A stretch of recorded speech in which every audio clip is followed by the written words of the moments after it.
Welcome to Man Does Tech, where I solve the problems you didn't even know you had. You start by cleaning the lid so the liner grips. Use micellar water and blot dry.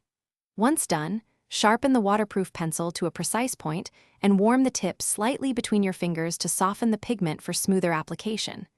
You'll anchor your elbow on a table to steady your hand, then look down into the mirror so the lashes separate. Now, draw a short 1-2 cm dash from the outer corner inward to establish the base of your line.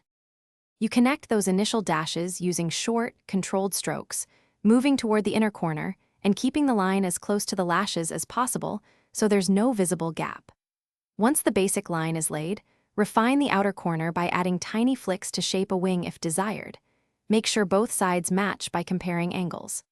Then, soften any harsh edges with a thin smudging brush or cotton swab to blend the pigment into the lash base for a natural finish. You finish by setting the waterproof pencil. Lightly dust translucent powder or press a matching matte eyeshadow over the liner to increase longevity and reduce transfer. Once set, check for tiny gaps or smudges.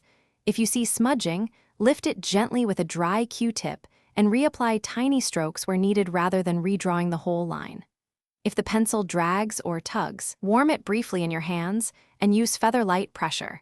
This prevents pulling and Thanks for watching. If you found this helpful, don't forget to like and subscribe.